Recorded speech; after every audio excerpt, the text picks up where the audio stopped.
Okay, so right now, if you want to add your logo, no, so we are here in the dashboard. If you want to change your logo, you just click on Visit Site, and then you can see here Customize. Okay, click ka lang ng Customize.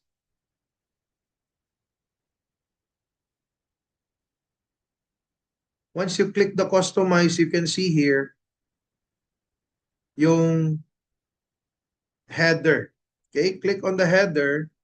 This is where you can change your site logo. Pero sabi dito, you're actually using transparent header. Transparent header, click mo lang ito. Because ito yung header part mo. Naka-transparent siya. This is where you change your logo. Okay, change your logo. You can change the logo width also. Ayan. So you can go here. You can click on the button here. This is the Hire Me dito. The button Hire Me. You can change, you can edit that.